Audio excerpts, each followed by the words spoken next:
Edgar Lungu, le président zambien, a présidé le lancement de la campagne de son parti, le Front Patriotique, lors d'un giga-meeting au stade des Héros de Lusaka samedi dernier. Le FP, Front Patriotique, continuera pendant les 100 prochaines années. Celle qui s'exprime ainsi est l'un des soutiens du président sortant, soutien sur lequel le chef de l'État sortant compte pour rallier les voix des femmes qui constituent une grande majorité de la population zambienne. Je vous avais promis une dame, une femme, une personne de sexe féminin comme colistière. Et permettez-moi de briser la glace aujourd'hui.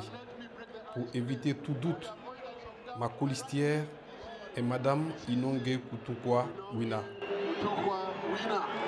Après les violences xénophobes des derniers mois, le parti au pouvoir tente de canaliser les jeunes pour les élections apaisées. Comme vous l'avez vu, le lancement est assez puissant et cela est juste un signe pour nos collègues du parti d'opposition.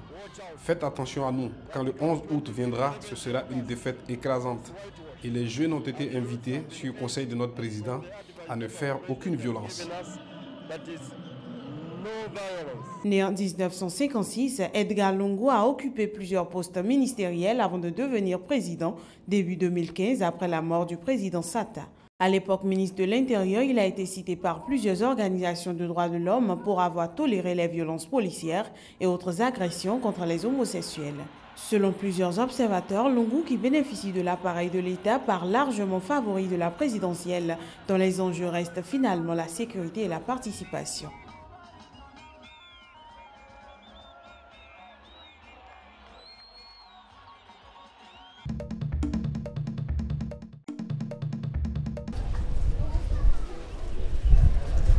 C'est le troisième drame aérien en 7 mois pour l'Égypte. Même si on ignore encore les raisons du crash du vol MS-804 d'Egypte Air, il n'en demeure pas moins que c'est un nouveau coup dur pour le secteur touristique déjà sinistré par les attentats djihadistes. Il y a parfois des accidents, un feu ici et là. Comment va-t-on avoir des touristes? Dites-moi. Comment faire revenir le tourisme? Peu importe ce qu'il se passe, nous allons rester forts. Nous n'abandonnerons pas. L'Égypte restera et sera meilleure que les autres pays. Les forces de sécurité portent elles aussi une responsabilité dans la fuite des visiteurs. En septembre 2015, l'armée égyptienne avait tué 8 touristes mexicains en bombardant par erreur le convoi de leur voiture dans le désert occidental, alors qu'elle pourchassait des djihadistes. Cette succession de drames tombe au mauvais moment pour le président Abdel Fattah al-Sisi, confronté depuis quelques semaines à un vent de contestation inédit à mesure que les prix des produits de première nécessité s'envolent. Une inflation alimentée par une très forte dévaluation de la livre égyptienne.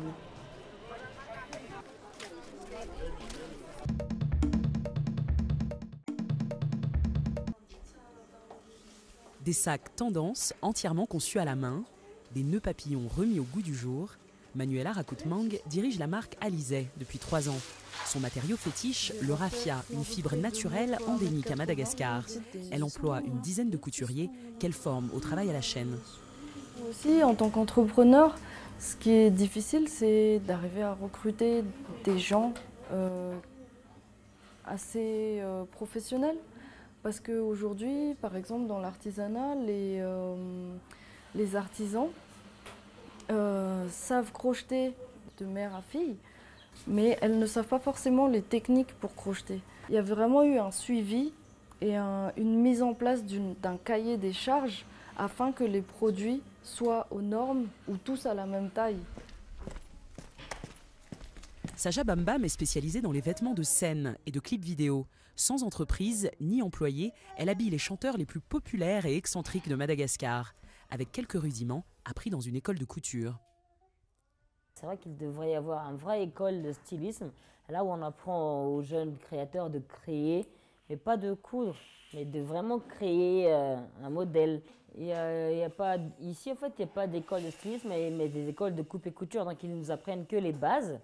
Donc du coup, après, je voulais vraiment créer un style. Donc du coup, j'ai dû inventer moi-même et vraiment, comment dire, me démerder, en fait, à employer le système D. Faire avec les moyens du bord, c'est le point commun entre ces jeunes créatrices. Nani Anjati Ferran a créé la marque Vis Local en 2013. Elle a aujourd'hui son propre atelier où elle emploie 6 personnes. Sa spécialité, la récup et le wax, tissu traditionnel africain. On recycle énormément, côté chaussures, côté accessoires et tout, mais on essaie de faire de notre mieux. Vous n'allez pas voir ce côté recyclé là sur vos chaussures, on dirait une chaussure toute neuve et tout, mais au fait, il y a la moitié des matières qui sont recyclées. Fortes de leur succès local, elles veulent aujourd'hui conquérir d'autres pays. Manuela a déjà des revendeurs en France et a exporté un container en Inde. Nani vend sa marque à l'île Maurice. Toutes cherchent des revendeurs à l'étranger, à l'heure où les marques africaines ont de plus en plus la cote sur les podiums.